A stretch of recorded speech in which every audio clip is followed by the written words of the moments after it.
पूर्व सीएम मनोहर लाल के फिर बिगड़े बोल, किसानों को फिर बताया सिर फिरे। बोले जनता नहीं कुछ सिर फिरे लोग कर रहे हैं विरोध, 10% वोट इधर उधर होने से फर्क नहीं पड़ता। हिसार से बीजेपी उम्मीदवार रणजीत चौटाला के नामांकन में अपनी अनदेखी से गुस्साए पूर्व शिक्षा मंत्री रामविलास शर्मा। पुलिस ने गेट पर रोका तो भड़कते हुए बोले वीआईपी अंदर गए हैं। टिकट कटने पर फिर छलका श्रुति चौधरी का दर्द, बोली मैं पार्टी सर्वे में सबसे आगे थी, टिकट कटने के बाद भी हम पार्टी के साथ खड़े हैं। विधानसभा चुनाव लड़ने का किया इशारा। करनाल उपचुनाव के लिए कांग्रेस ने त्रिलोचन सिंह को बनाया उम्मीदवार। पूर्व सीएम भूपेंद्र सिंह हुड्डा और पार्टी प्रदेश अध्यक्ष की मौजूदगी में किया नामांकन। बीजेपी उम्मीदवार नायब सिंह सैनी से मुकाबला।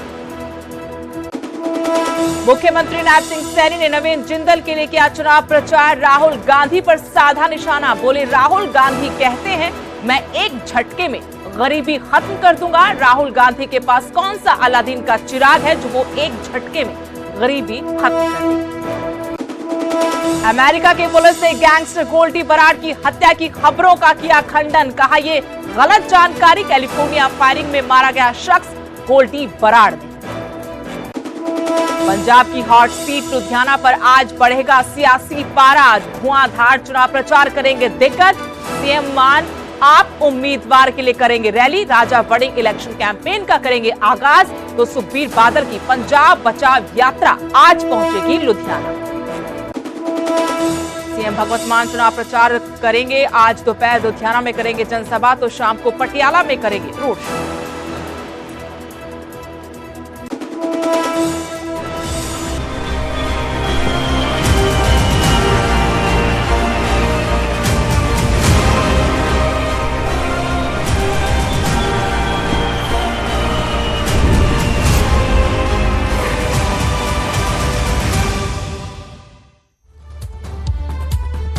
नमस्कार, हरियाणा प्राइम में स्वागत है आपका। आपके साथ मैं स्पेश नैन मोर। बुलेटिन की शुरुआत करेंगे हरियाणा की राजनीति से आ रही बड़ी खबर के साथ। चिरंजीव राव ने इमरजेंसी बैठक बुलाई है, अपने आवास पर समर्थकों की बैठक बुलाई है। कैप्टन अजय यादव जो उनके पिता हैं, उनका टिकट कटने के बाद अब यादव परिवार ने ये इमरजेंसी बैठक बुलाई है। गुरुग्राम से लोकसभा सीट से वो टिकट की उम्मीद लगाकर बैठे थे, प्रबल दावेदारों में से एक थे, लेकिन यहां से कांग्रेस ने राज बब्बर को अपना उम्मीदवार बनाया। कैप्टन अजय यादव के बेटे हैं चिरंजीव राव, जिन्होंने बैठक बुलाई है। अपने समर्थकों की राय मशवरा करने के बाद वो अगला बड़ा फैसला कर सकते हैं। कैप्टन अजय यादव का टिकट कटा है और यहां से राज बब्बर को टिकट दी गई है। ऐसे में अब चिरंजीव राव जो उनके बेटे हैं, उनकी तरफ से समर्थकों की बैठक बुलाई गई है। संकेत यही मिल रहे हैं कि टिकट बंटने के बाद कांग्रेस में बगावती सुर थमने का नाम नहीं ले रहे। सबसे आखिर में गुरुग्राम लोकसभा सीट से ही अपने पार्टी उम्मीदवार का ऐलान कांग्रेस ने किया। राज बब्बर बाहर से उतारे गए, जो बाहर से ये लैंडिंग हुई है उसी को लेकर नाराजगी। कैप्टन अजय यादव प्रबल दावेदार थे, लेकिन टिकट उनकी काट दी गई। कैप्टन अजय यादव के टिकट कटने के पीछे एक बड़ा कारण यह भी माना जा रहा है कि वो पिछले लंबे वक्त से अपनी ही पार्टी के खिलाफ बयानबाजी कर रहे थे, लेकिन उनके बेटे विधायक चिरंजीव राव ने अब यह इमरजेंसी बैठक बुलाई है। समर्थकों की राय मशवरा किया जाएगा और फिर आगे का फैसला होगा। भिवानी महेंद्रगढ़ सीट से भी श्रुति चौधरी की टिकट कटी थी।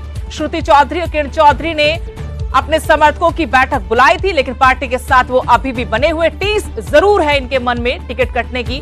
गुरुग्राम से हमारे सहयोगी धर्मवीर शर्मा जुड़ गए हैं और जानकारी अपडेट के साथ फोन लाइन से। धर्मवीर, कैप्टन अजय यादव टिकट के प्रबल दावेदार थे, लेकिन राज बब्बर को कांग्रेस ने टिकट दी है। अब चिरंजीव राव जो उनके बेटे हैं, समर्थकों की इमरजेंसी बैठक बुला रहे हैं। क्या कुछ बड़ा होने वाला है इस सीट पर, आपसे जानेंगे। धर्मवीर, एक बार फिर से दर्शकों को बता दें, बड़ी खबर गुरुग्राम से।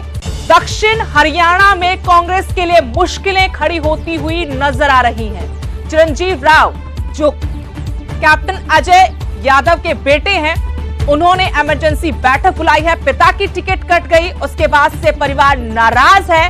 हालांकि राज बब्बर कल जब गुरुग्राम में टिकट मिलने के बाद पहली बार आए थे तो कहा कि नाराजगी होगी तो घर जाकर मनाऊंगा, कैप्टन अजय यादव से मुलाकात करूंगा। चिरंजीव राव से भी उनकी बातचीत हो गई है, लेकिन बातचीत के बाद भी अभी बात बनती नजर नहीं आ रही। अपनों की बगावत का डर सता रहा है। कांग्रेस को टिकट बंटवारे के बाद से कई बड़ी सीटों पर दिग्गजों ने अपनी नाराजगी जाहिर की, चाहे वो फिर किरण चौधरी हो, अपनी बेटी का टिकट कटने से वो भी नाराज नजर आई थी। वहीं चौधरी वीरेंद्र सिंह, जिनकी एक बार फिर से घर वापसी हुई थी, उनके बेटे ब्रजेंद्र सिंह की भी टिकट काटी गई। हिसार लोकसभा से उम्मीद थी उनको, प्रबल दावेदार थे टिकट के, लेकिन टिकट काट दी गई। और वहीं कैप्टन अजय यादव की भी टिकट काटी है। तो इसके बाद अब चिरंजीव राव ने इमरजेंसी बैठक बुलाई है और जानकारी के साथ मेरे सहयोगी धर्मवीर शर्मा फोन लाइन जुड़ गए हैं। धर्मवीर, चिरंजीव राव ने इमरजेंसी बैठक बुलाई है, अपने समर्थकों की मीटिंग बुलाई है, क्या अपडेट है, क्या जानकारी? क्योंकि ये परिवार नाराज तो है। कैप्टन अजय यादव अपने आप को प्रबल दावेदार मान रहे थे टिकट का। बिल्कुल, देखिए कैप्टन अजय यादव लगातार अपने आप को गुरुग्राम लोकसभा सीट से उम्मीदवार मान रहे थे, एक तरह से प्रबल दावेदार मान रहे थे, क्योंकि पिछली बार उन्होंने ही चुनाव लड़ा था। पिछले कई सालों से वो लगातार इस इलाके के दौरे भी कर रहे थे, लोगों के बीच जा रहे थे। लेकिन अब जब राजबब्बर को टिकट मिली थी तो उसके बाद वो नाराज है। कल भी राजबब्बर जब गुरुग्राम आए थे तो कई कांग्रेसी नेताओं के घर गए और कांग्रेसी नेताओं ने उनका स्वागत किया। लेकिन इन सबके बीच कैप्टन अजय यादव कहीं भी मौजूद नहीं रहे, ना उनके स्वागत में और ना ही कैप्टन अजय यादव ने राजबब्बर से अभी तक कोई बातचीत की है, जो हमें जानकारी अपने सूत्रों से मिली है। लेकिन कल बेमुश्किल से राजबब्बर की एक बार जो फोन पर बातचीत चिरंजीव राव से हुई और उसके बाद जो है चिरंजीव राव जो है आज उन्होंने एक बैठक बुलाई है और वो आज अपने समर्थकों के साथ बातचीत करेंगे और उसके बाद आगे की रूपरेखा तय करेंगे कि उन्हें किस रास्ते पर चलना है, किस रास्ते जाना है, किस तरह की राजनीति में आगे हिस्सा लेना है। क्योंकि राजबब्बर से बिल्कुल उसको टिकट मिलने के बाद से कैप्टन अजय यादव का परिवार नाराज है, क्योंकि वो प्रबल अपने आप को दावेदार मान रहे थे। दूसरी तरफ सुबह जब कैप्टन अजय यादव से न्यूज 18 की बातचीत हुई तो उन्होंने ये कहा कि कुछ विरोधी जो लोग हैं कांग्रेस में ही, जो विरोधी गुट के लोग हैं, वो जानबूझ करके उनको हाशिए पर धकेलना चाहते हैं, लेकिन वो कांग्रेस को अलविदा नहीं कहेंगे, कांग्रेस में ही रहेंगे मरते दम तक और कांग्रेस की राजनीति करेंगे और ऐसे लोगों के मंसूबों को कामयाब नहीं होने देंगे। लेकिन फिर इस बैठक का क्या मतलब निकाले? अगर पार्टी के साथ जुड़े रहेंगे फिर बैठक भी आप बुला रहे हैं। बिल्कुल, देखिए उन्होंने कहा है कि मैं जो है अपने आप को एक तरह से चिरंजीव राव जो है वो कोई भी फैसला लें, वो विधायक है कांग्रेस के, उनको क्या फैसला लेना है वो मैंने चिरंजीव राव के ऊपर छोड़ दिया है, लेकिन मुझे क्या करना है ये खुद फैसला मुझे लेना है। अब मैं आगे की जनसभाओं में जाऊंगा या नहीं जाऊंगा ये मैं खुद तय करूंगा। लेकिन उन्होंने इतना जरूर कहा है कांग्रेस में रहूंगा, कांग्रेस में अब लोकसभा चुनाव में जो चुनाव प्रचार है मैं हरियाणा के बाहर करने जाऊंगा। यानी कि उन्होंने कहीं ना कहीं इशारों में ये कहा है कि हो सकता है कि गुरुग्राम में मैं वो लोकसभा में चुनाव प्रचार ना करते नजर आए, लेकिन उन्होंने ये जरूर दावा किया है कि दूसरी लोकसभाओं में जाकर के और हरियाणा से बाहर भी जाकर के वो चुनाव प्रचार करेंगे।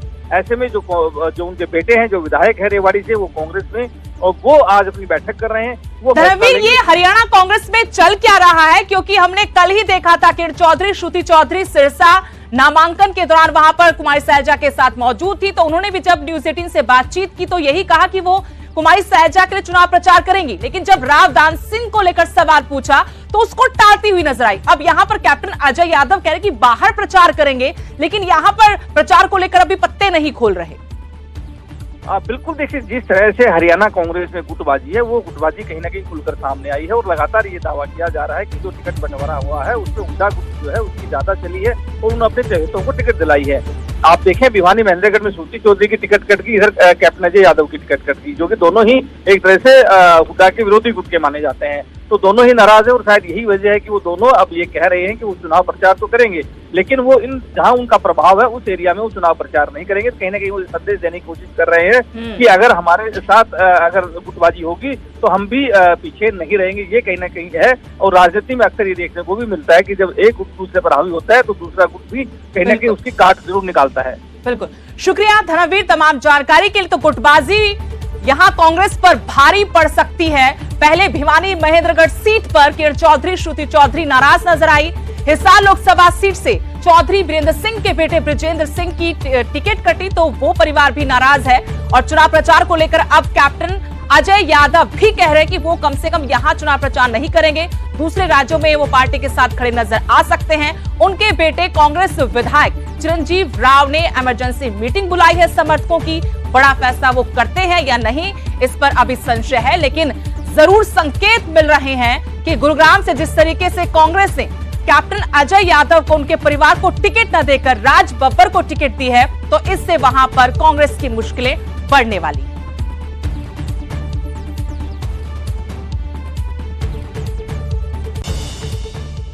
अगली बड़ी खबर का रुख करेंगे। दिव्यांशु बुद्धिराजा को भगोड़ा करार देने का मामला। कल बुद्धिराजा की याचिका पर आज बुद्धिराजा की याचिका पर सुनवाई होगी। हाईकोर्ट में बुद्धिराजा की याचिका पर सुनवाई होनी है। पंचकुला अदालत ने दिव्यांशु को पीओ डिक्लेयर किया है। उसके बाद बुद्धिराजा खिलाफ एफआईआर दर्ज की गई थी। एफआईआर को रद्द करने की याचिका दाखिल की है। फ्लैक्स लगाने के पुराने मामले में दिव्यांशु बुद्धिराजा को पीओ घोषित किया था। करनाल लोकसभा सीट से कांग्रेस के प्रत्याशी हैं दिव्यांशु बुद्धिराजा, और इसको लेकर विपक्ष के जो उनके सियासी विरोधी हैं वो उनको लगातार घेर रहे हैं। लेकिन दिव्यांशु और पार्टी के बाकी जो दिग्गज हैं वो लगातार बीजेपी पर हमलावर हैं कि चुनावी मौसम में जब उनको प्रत्याशी बनाया उसके बाद बीजेपी गलत द्वेष की भावना से उनके खिलाफ इस तरीके से कार्रवाई करवा रही है। तो बीजेपी की तरफ से भी साफ कहा गया, मुख्यमंत्री खुद कह चुके हैं कि कानून का काम है, इससे बीजेपी पार्टी या सरकार का कोई लेना देना नहीं है।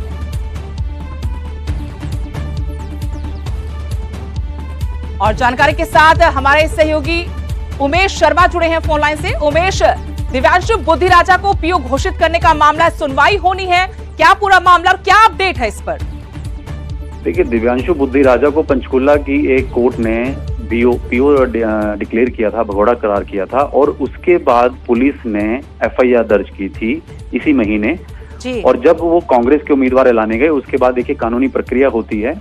तो हाई कोर्ट में याचिका दाखिल की गई थी। याचिका हालांकि काफी दिन पहले दाखिल की गई थी, लेकिन एक प्रोसीजर होता है सुदेश के, याचिका जब रजिस्ट्री में जाती है वहां पर चेक होती है, तकनीकी पहलू चेक किए जाते हैं, तो उस पर कुछ ऑब्जेक्शन लगे हुए थे याचिका को, यानी कि इसके तकनीकी दिक्कतों को दूर करने के लिए। अब वो फाइनली आज सुनवाई के लिए आएगी।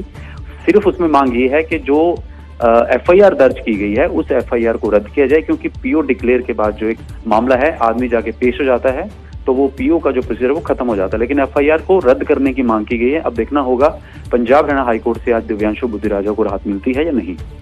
शुक्रिया उमेश। तो इंतजार की क्या आज करनाल लोकसभा सीट से कांग्रेस प्रत्याशी और कांग्रेस के युवा चेहरे दिव्यांशु बुद्धिराजा को कोर्ट से राहत मिलेगी या नहीं मिलेगी। कोर्ट की तरफ से पंचकुला कोर्ट ने उनको पीओ घोषित किया था, उसके बाद से उनकी मुश्किलें बढ़ती हुई, लेकिन राहत की उम्मीद लेकर हाईकोर्ट की शरण में गए हैं दिव्यांशु। यहां पर उनको राहत मिलेगी या नहीं, इस पर हमारी नजर रही। किसानों के विरोध पर एक बार फिर से पूर्व मुख्यमंत्री मनोहर लाल ने बयान दिया है। फिर से उन्होंने किसानों को सिरफिरे कहा है। विरोध करने वाले चंद सिरफिरे लोग हैं, ये उनकी तरफ से फिर कहा गया कि जो लोग विरोध कर रहे हैं वो चंद सिरफिरे लोग हैं। पूर्व मुख्यमंत्री ने कहा कि 10% वोट इधर उधर होने से फर्क नहीं पड़ता। मैं 15 गांवों में गया हूं, एक गांव में विरोध हुआ। आपको बता दें कि पूर्व सीएम मनोहर लाल का करनाल के गांव में विरोध हुआ था। इसके बाद जब उनसे सवाल पूछा गया तो उन्होंने कहा कि चंद सिरफिरे लोग हैं जो उनका विरोध कर रहे हैं। मैं 15 गांवों में चुनाव प्रचार के लिए गया था, सिर्फ एक गांव में उनका विरोध किया गया। उन्होंने ये भी आरोप लगाया कि खास मकसद के साथ, खास मंशा के साथ उनका विरोध किया जा रहा है। ये जनता का विरोध नहीं, कुछ लोगों का विरोध है। अगर मुश्किल है 400 जो पार का सहरा बदल दिया गया हरियाणा में। सर आप रुक जा, एक मिनट पूरा विरोध नहीं कर रहे, लेकिन जब आपके प्रत्याशी आज भारतीय जनता पार्टी के 10 के 10 हमारे कैंडिडेट हैं। बड़े बस्ती में हम 1.5 महीने से जो इस चुनाव प्रचार अभियान में लगे हैं, हमको बताया कि जनता उसको कितना स्वीकार कर रही है और कितना मान रही है। चंद लोग इस प्रकार का जो विरोध करते हैं उसको विरोध मैं नहीं मानता हूँ। चंद लोग एक सियासत होती है, एक उनका एजेंडा होता है, वो लेके चलते हैं, और कोई 100% तो हमको ही नहीं मिले। 10-5% अगर इधर उधर जाते भी हैं तो हमें उससे कोई फर्क नहीं पड़ता। सर, जो प्रत्याशी है बीजेपी के लगातार विरोध हो रहा है उनका, कोई विरोध नहीं। हमें बताया वो जो सिर्फ करे कुछ लोग हैं। जी जी जी। तो कल मैं एक कार्यक्रम में 15 गांव में गया, एक गांव में मेरा विरोध किया। कुछ केसधारी सिख ऐसे थे और जिनको मैं कह सकता हूँ कि वो बहुत एक मोटिवेटेड, उनका एक इंटरेस्ट है। उस मोटिवेटेड इंटरेस्ट से अगर वो करता है तो जनता दूर थोड़ी होगी। एक आध गांव में अगर वो ऐसा हुआ है तो पास के गांव ने ऐसा ठोक के जवाब दिया कि नानी याद आ जाएगी क्या करना है। कल हिसार में बीजेपी उम्मीदवार रणजीत चौटाला ने अपना नामांकन किया। नामांकन के दौरान पूर्व शिक्षा मंत्री रामविलास शर्मा का अलग रूप देखने को मिला। उनका दर्द यहां पर छलका, क्योंकि रामविलास शर्मा भी नामांकन के लिए गए थे, लेकिन उन्हें अंदर जाने से मना कर दिया। दरअसल वो पहुंचने में थोड़ा पीछे रह गए, देर हो गई तो पुलिस ने गेट पर ही उनको रोक दिया। रामविलास को गेट पर छोड़ दिया गया। उसके बाद रणजीत चौटाला, बाकी जो पार्टी के लोग थे, पूर्व सीएम मनोहर लाल भी उनमें शामिल थे, उनके साथ अंदर नामांकन के लिए चले गए। इसी बात से रामविलास शर्मा तिलमिला उठे, कार्यकर्ताओं पर भी भड़के। समर्थकों ने उनको मनाने की भरपूर कोशिश की, लेकिन रामविलास शर्मा माने नहीं। रणजीत चौटाला के नामांकन के लिए रामविलास शर्मा भी पहुंचे थे। नामांकन था कर रणजीत चौटाला का। हिसार लोकसभा सीट से पूर्व सीएम मनोहर लाल नामांकन के लिए गए। कैबिनेट मंत्री कमल गुप्ता वहां पर थे, सावित्री जिंदल थी और रामविलास शर्मा भी थे, लेकिन बाकी लोग उनको बाहर छोड़कर नामांकन के लिए अंदर चले गए। उनको पुलिस ने गेट पर रोक दिया। इसी बात से पूर्व शिक्षा मंत्री, बीजेपी के वरिष्ठ नेता रामविलास शर्मा गुस्सा गए, भड़क गए। अब उनके समर्थकों ने, पार्टी कार्यकर्ताओं ने मनाने की भरपूर कोशिश की, लेकिन वो बिल्कुल नहीं माने और उनका गुस्सा साथ में आसमान पर था। बुला रहे पीछे, कौन बुला रहा है?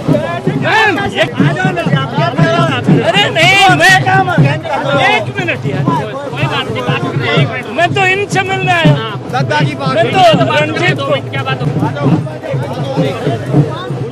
नहीं, बिल्कुल नहीं। क्या बात है? बिल्कुल मैं कार्यकर्ताओं के साथ खड़ा हूँ। जो वीआईपी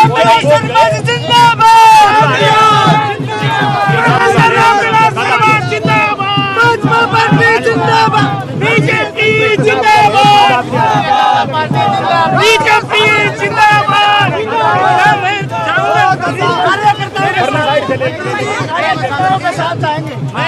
क्या लगता है भाई, आप क्यों धक्का कर रहे हो?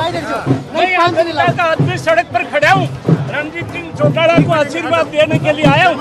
जब वीआईपी बाहर आ जाएंगे मैं उनके साथ हूँ। धक्का मत करो, कोई बात नहीं, मीडिया से बात कर रहे हैं यार, क्या बात हो गई? नीचे कर ले, नीचे कर ले। कौन कह रहा है?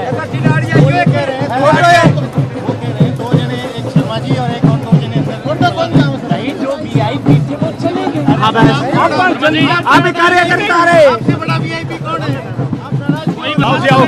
बुला रहे पीछे, कौन बुला रहा है? ये क्या बात है? क्या बात होगी सर? बुला रहे पीछे, कौन बुला रहा है?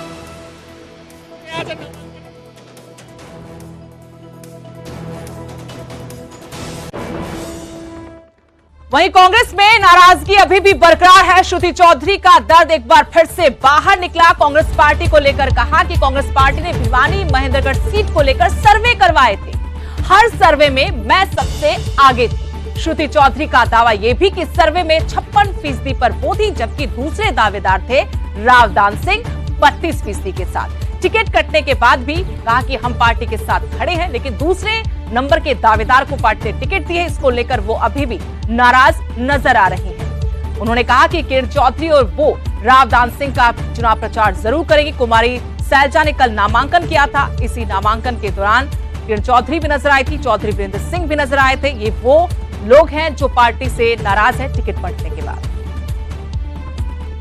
ऐसा है कि पार्टी ने जो सर्वेस करे थे उसमें पार्टी के सर्वे में मैं ऊंची थी, 56% पे मैं थी और दूसरे दावेदार 32% 32% पे थे। लेकिन फिर भी जो पार्टी ने निर्णय लिया है, बहुत सारी चीज़ें होती हैं पार्टी को जो भी निर्णय लेने के टाइम पे, तो मैं मानती हूँ कि जो भी किया है हम सब पार्टी के लोग हैं और पार्टी के साथ खड़े हैं। पार्टी ने आपको श्योरिटी दी कि लोकसभा में टिकट नहीं मिलेगी, आगे विधानसभा में कुछ ऐसे ट्राई कर सकते हैं आपको? देखिए, हम राजनीतिक लोग हैं और एक कोई ऐसी बात नहीं है कि ये कोई एक टिकट नहीं मिली तो मैं चुनाव आगे तो लड़ूंगी ही। तो देखते हैं क्या होता है आगे। बात की जाए तो 9 सीटें अभी 9 सीटें कांग्रेस ने अनाउंस कर दी हैं, एक में आप पार्टी लड़ रही है।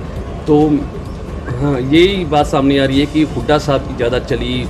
9 में से 8 सीटें उन्होंने अपने समर्थकों को दी। कुमारी शैलजा का सिस्टम था, उन्होंने अपनी सीटें ले ली। अब जो बातें हैं वो पूरे प्रदेश में बातें हो रही हैं, सबको पता है कि सच्चाई क्या है, ज़मीन पे क्या है।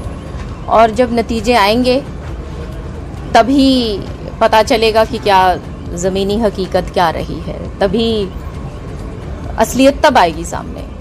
और आज मैं बहुत लगाव के साथ, पर्सनल लगाव के साथ आई हूँ दीदी शैलजा जी के लिए। और मैं इनको ना केवल हमारे प्रदेश के, मैं मानती हूँ कि देश की एक बहुत बड़ी, बहुत अच्छी नेता हैं और एक ना एक दिन बहुत ऊंचे मकाम पर शैलजा दीदी जाएंगी। लोग खासकर कांग्रेस के जो कार्यकर्ता हैं वो कुमारी शैलजा को सीएम के रूप में देखना चाहते हैं। क्या सपना उनका पूरा होगा? क्यों नहीं, क्यों नहीं। उनके साथ बहुत आशीर्वाद है, बहुत लोग हैं। और बात की जाए तो आप खुद भिवानी में प्रचार करेंगी? बिल्कुल, वो तो ना केवल मेरा क्षेत्र है, मेरा घर भी है और किरण जी और मैं दोनों प्रचार करेंगे। उधर मुख्यमंत्री नायब सिंह सैनी ने कुरुक्षेत्र से लोकसभा उम्मीदवार नवीन जिंदल के लिए पुंडरी में विजय संकल्प रैली कर वोट की अपील। सीएम ने कहा कि मुझे भी आप लोगों ने इस लोकसभा क्षेत्र से सांसद चुना था और आपकी वजह से ही आज मैं प्रदेश का मुख्यमंत्री।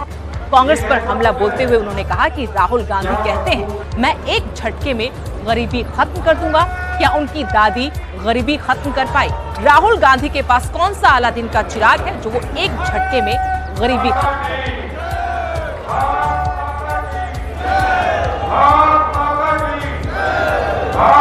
कि एक झटके में आप बोलते हैं गरीबी को समाप्त कर देंगे। आप अपने पूर्वजों का, उनका कार्यकाल देखिए। 1970 के दशक में इंदिरा गांधी आपकी दादी, उसने कहा था कि गरीबी हटाओ का नारा दिया था। क्या गरीबी हटी है भाई? गरीबी तो नहीं हटी। गरीब को और गरीब करने का कार्य ये कांग्रेस पार्टी ने किया। पता नहीं कौन सा अलादीन का चिराग ले रहा है कि रगड़ करके वो गरीबी को समाप्त कर देगा। अरे गरीबी के प्रति मजबूत लड़ाई नरेंद्र मोदी ने 10 वर्षों में लड़ी है।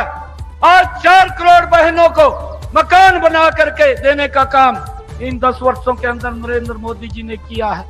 आज इन 10 वर्षों के अंदर 5 लाख रुपए का आयुष्मान कार्ड हरियाणा के अंदर चिरायु कार्ड उसके साथ जोड़ करके नरेंद्र मोदी जी ने गरीब व्यक्ति तक पहुंचाने का काम किया है।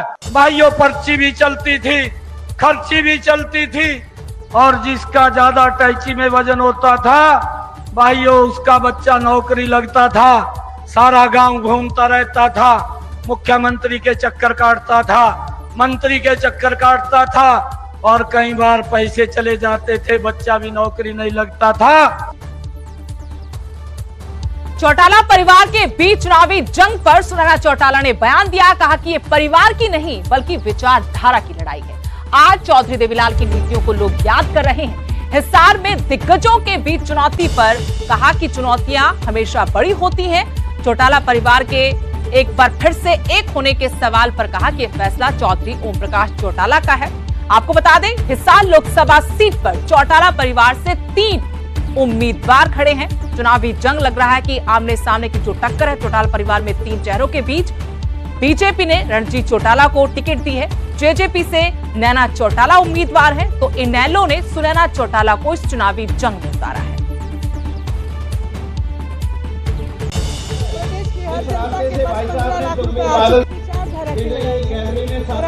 चौधरी देवीलाल जी के विचार इतनी ऊंची है कि आज जनता उसी को या गैलरी से बाहर चुनौती बड़ी है ये। प्लीज मेरा निवेदन है, उसके बाद मैंने कुछ नहीं बोलना। चुनौतियां तो बड़ी होती बैठ जाओ और बड़ी चुनौतियां इंडियन नेशनल लोकदल के लिए बहुत मेरा निवेदन है गैलरी में। इंडियन नेशनल और मेरा दूसरा निवेदन ये है जो मंच पे साथी खड़े हैं हमेशा अपने क्षेत्र के मंत्रियों से निवेदन है कि साइड में चले जाएं। और ये जो बड़ी पार्टी है ये दिल्ली की गद्दी के लिए नहीं है, ये लोग गद्दी मिलने के बाद क्षेत्र को भूल जाते हैं, लेकिन क्षेत्रीय दल क्षेत्र के लोगों के बीच में रहता है और उनकी लड़ाई तबक्का से लड़ता है। जैसे मुकदमा जीतने के लिए वकील मजबूत होना चाहिए, इंडियन नेशनल लोकदल बहुत मजबूत वकील के तौर पर